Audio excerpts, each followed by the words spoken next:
The contested zone had existed for 3,000 cycles, a stretch of space where 7 galactic powers ground against each other in eternal stalemate. The Vrex Dominion held the northern quadrants with their crystalline warships. The Calphine Empire dominated the east with biological warfare that could rot a hull in minutes. The southern sectors belonged to the mechanical legions of the Synthari Collective, while the western approaches were contested by 4 lesser powers, each commanding fleets that numbered in the tens of thousands.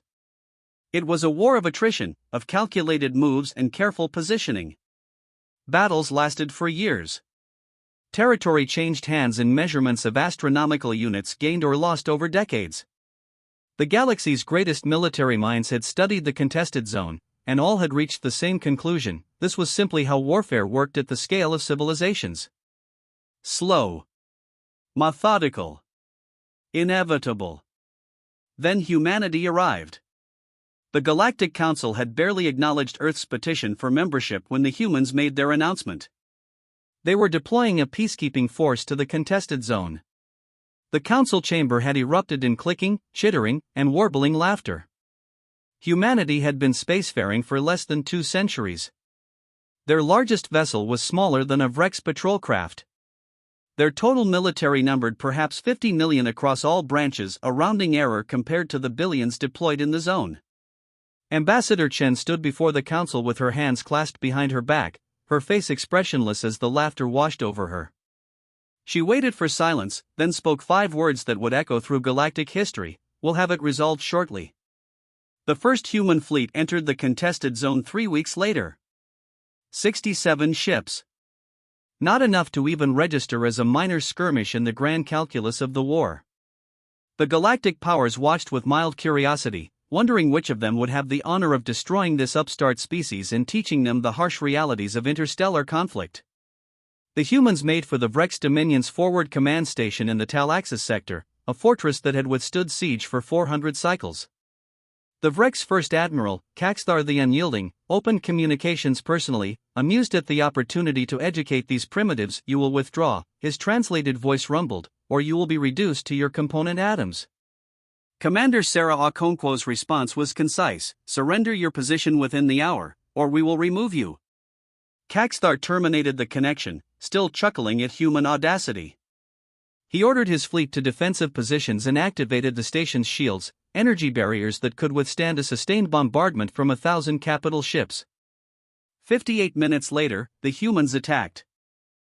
What happened next was reviewed by military analysts across the galaxy for months afterward, and none could adequately explain it. The human ships moved unlike anything seen before, not faster, but differently. They flickered in and out of standard space in microsecond bursts, appearing behind Vrex formations, firing, and vanishing before return fire could be calculated. Their weapons were primitive, kinetic accelerators and fusion warheads, but they struck with impossible precision. But it wasn't the technology that baffled observers. It was the coordination. The human fleet moved as a single organism, each ship anticipating not just enemy movements but the actions of every other human vessel.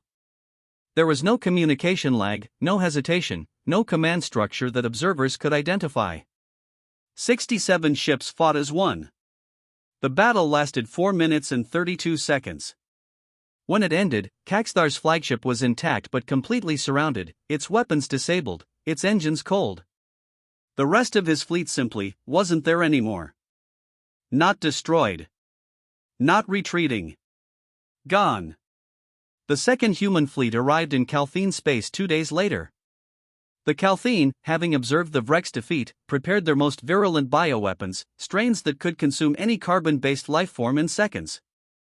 They unleashed plagues that had ended civilizations. The humans didn't even slow down. Their ships had no crew sections, no life support visible to sensors. When Calphine boarding parties finally breached a captured human destroyer, they found it empty.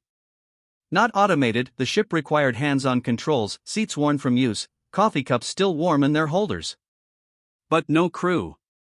The ship had fought, maneuvered, and won with no one aboard. The Calphine Third Fleet vanished 3 hours into the engagement. 6,000 warships, simply gone. Not destroyed. Sensors showed no debris, no energy signatures consistent with weapons discharge at that scale. They were there, and then they were not, as if reality itself had decided they no longer existed. The galaxy watched in growing horror as humanity moved through the contested zone like a scythe through wheat. The Syntharic Collective attempted to calculate human tactics with their quantum computing networks and found their own logic matrices contradicting themselves.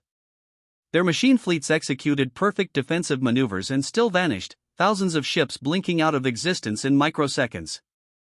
The four lesser powers surrendered without firing a shot. By the end of the 6th week, the contested zone was empty. Not conquered, empty. 7 galactic powers had committed millions of ships and billions of soldiers to that space over 3 millennia. Humanity had sent 300 ships total, and when it was over, there were no occupying forces, no human colonies, no territorial claims. Just silence where there had been war. The Galactic Council demanded answers. Ambassador Chen appeared before them once more, and this time, no one laughed. "Where are our fleets?" the Vrex representative demanded. "What have you done with our soldiers?" "They're safe," Chen replied calmly. "Held in a place outside normal spacetime. They'll be returned when all parties agree to binding peace accords. Consider them secured." "This is impossible," the Synthari delegate transmitted. "Our analysis indicates your ships were empty. Your fleet was too small. The energy requirements alone." "You analyzed what you could perceive," Chen interrupted. "Human vessels aren't crewed in the way you understand. We learned long ago that space warfare at relativistic speeds requires something faster than biological response time. Our ships are crewed, but the crew aren't aboard in the traditional sense." She paused, letting that sink in. "You see, humanity developed true neural interfacing 2 centuries ago. Our pilots don't sit in ships. They are the ships.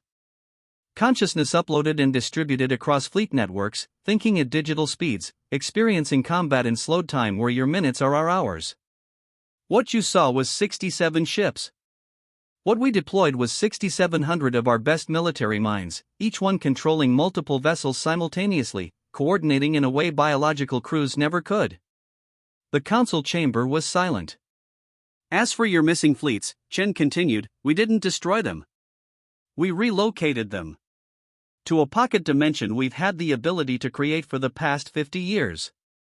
Your people are in stasis there, unharmed, and they'll stay there until you're ready to negotiate peace. Real peace. Not the stalemate you've maintained for millennia." The Calthene ambassador finally spoke, her voice hollow. "How long did you plan this intervention?" Ambassador Chen smiled thinly. "Humanity has been watching the contested zone since we first achieved interstellar flight. We've known about your endless war for 187 years. We spent that time wondering, if civilizations could fight for 3,000 years without resolution, were they fighting because they couldn't stop, or because they didn't want to?" She looked around the chamber, meeting every alien gaze. "We decided to find out. We gave you a reason to stop." The peace accords were signed 4 months later. The fleets were returned, their crews remembering nothing but a moment of displacement. The contested zone became the coordination zone, a demilitarized space administered by a council that included, for the first time, representatives from Earth. And the galaxy learned a lesson it would not forget: it wasn't the size of humanity's fleet that made them dangerous. It was their unwillingness to accept the premise that some problems couldn't be solved.